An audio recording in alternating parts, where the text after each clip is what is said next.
My physiotherapy community.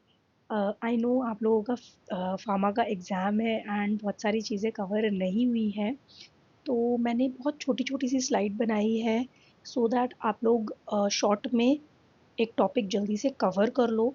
तो अभी हम डिस्कस करने वाले हैं NSAIDs which are non steroidal anti inflammatory drugs. ये कौन सी मेडिसिन्स होती हैं जो कि पेन को कम करती हैं, इन्फ्लेमेशन को कम करती हैं और फीवर को कम करती हैं, ठीक है। Non steroidal anti inflammatory drugs दी जाती हैं पेन कम करने के लिए, इन्फ्लेमेशन कम करने के लिए एंड फीवर को कम करने के लिए। कॉमन नाम क्या है?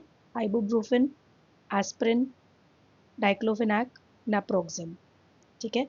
ये चार सबसे कॉमन नाम है, आप लोगों ने सुने भी होंगे, याद भी रहेंगे इसीलिए। मैकेनिज्म ऑफ एक्शन क्या है, कैसे काम करती हैं? ये इनहिबिट कर देती हैं साइक्लोऑक्सीजनेज एंजाइम को, जो कि रिस्पॉन्सिबल है प्रोस्टाग्लैंडिन्स को प्रोड्यूस करने के लिए। प्रोस्टाग्लैंडिन्स वो केमिकल्स हैं जो कि हमारी बॉडी में पेन एंड इन्फ्लेमेशन कॉज करते हैं, ठीक है। तो ये उसी को इनहिबिट कर देती है। दो टाइप के एंजाइम हैं साइक्लोऑक्सीजनेज में, टाइप 1 एंड टाइप 2। टाइप 1 जो है वो हमारी स्टमक की लाइनिंग को प्रोटेक्ट करता है और किडनी फंक्शन को मेंटेन करता है। टाइप 2 जो है वो इन्फ्लेमेशन एंड पेन में इन्वॉल्व रहता है, ठीक है। थोड़ा फास्ट फास्ट कर रही हूँ कि आप लोग का ज़्यादा टाइम वेस्ट ना हो और जल्दी से आप टॉपिक कवर कर पाएँ। तो ये कैसे काम करती हैं? साइक्लो ऑक्सीजनेज एंजाइम को रोक कर काम करती हैं। साइक्लो ऑक्सीजनेज एंजाइम का क्या काम है कि प्रोस्टाग्लैंडिन्स को प्रोड्यूस करना। प्रोस्टाग्लैंडिन्स क्या करता है? पेन और इन्फ्लेमेशन प्रोड्यूस करता है। तो ये उसको मतलब कॉक्स को ही इनहिबिट कर देती है सो दैट पेन और इन्फ्लेमेशन फील नहीं होता। क्लासिफिकेशन है इसकी दो टाइप की। नॉन सिलेक्टिव कॉक्स इनहिबिटर्स, जिसके अंदर की दोनों आते हैं, COX type 1 and type 2, and कुछ सिलेक्टिव होते हैं जिसके अंदर सिर्फ कॉक्स 2 के इनहिबिटर्स होते हैं। Examples again ibuprofen, diclofenac, naproxen and aspirin है। एंड जो कॉक्स 2 के सिलेक्टिव इनहिबिटर्स हैं वो सेलिकॉक्सिब है और एट्रोक्सिब है। इजी नाम है, ये आपको हमें याद भी रह सकते हैं इजीली, बट एनसेड्स बहुत इंपॉर्टेंट टॉपिक है। एडवर्स इफेक्ट्स क्या हैं? अलग अलग सिस्टम पे अलग अलग इफेक्ट है। गैस्ट्रोइंटेस्टाइनल जो सिस्टम है उसमें ये है कि ये वाली दवाइयाँ खाने से पेप्टिक अल्सर हो सकते हैं, गैस्ट्रिक ब्लीडिंग हो सकती है, गैस्ट्रिक इरोजन, गैस्ट्रिक इरिटेशन हो सकता है, ठीक है। गैस्ट्रोइंटेस्टाइनल सिस्टम में रीनल में इसके क्या फंक्शन है? सोडियम का रिटेंशन हो सकता है वाटर में, इंटेस्टाइनल नेफ्राइटिस हो सकता है, क्रॉनिक रीनल फेलियर हो सकता है। रीनल सिस्टम मतलब किडनीज में, ठीक है। तो इसका जीआई ट्रैक पे भी इफेक्ट है, किडनीज पे भी इफेक्ट है। फिर सीएनएस सेंट्रल नर्वस सिस्टम पे क्या इफेक्ट है? हेडेक हो सकता है, मेंटल कंफ्यूजन हो सकता है। फिर हेपेटिक मतलब कि लिवर पे क्या फ़र्क है? लिवर पे इफेक्ट है इसका कि हिपैटिक फेलियर हो सकता है।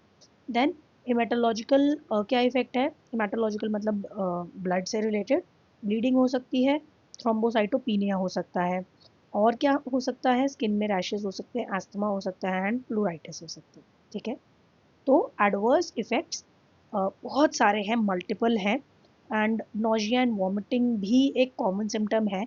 आई नो आप लोग हर चीज़ में नोजिया वॉमिटिंग लिख के आते हो क्योंकि आपको याद ही वही सब रहता है, बट ये ऐसे याद कर लेना कि जीआई ट्रैक पे क्या हो सकता है, किडनी पे असर क्या हो सकता है, सेंट्रल नर्वस सिस्टम पे, लिवर पे, ब्लड में एंड जनरल और क्या हो सकता है। इसके थेराप्यूटिक यूजेस क्या क्या हैं? पेन रिलीफ करना है, ऑब्वियसली बात, पेन कम करता है, ये एनाल्जेसिक की तरह काम करता है।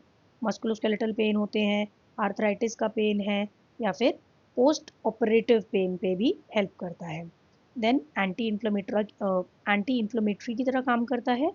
जैसे कि हमें पता है कि रूमेटॉइड आर्थराइटिस जो है वो एक इन्फ्लेमेटरी कंडीशन है, इन्फ्लेमेशन हो जाती है उसमें जॉइंट्स की, तो उस कंडीशन में दे सकते हैं। ऑस्टियोआर्थराइटिस में, टेंडनाइटिस, बेसिकली जिसमें भी इन्फ्लेमेशन हो उसमें दे सकते हैं। दर्द हो, इन्फ्लेमेशन हो, एंटीपायरेटिक मतलब कि फीवर कम करना, पायरेटिक इज फीवर, तो फीवर कम करने वाली मेडिसिन भी है ये, कभी वायरल या फिर बैक्टीरियल इन्फेक्शन हो तो दे सकते हैं। Then it is also cardio protective, मतलब अगर हम एस्पिरिन दे दें बहुत कम डोजेज की, तो ये हमारे हार्ट अटैक एंड स्ट्रोक को प्रिवेंट करती है। पहले तो एस्पिरिन ही एक दवाई होती थी जो सब खाते थे, अभी इसका यूज़ काफ़ी कम हो गया है क्योंकि टॉक्सिसिटी हो जाती है कई बार लोगों को।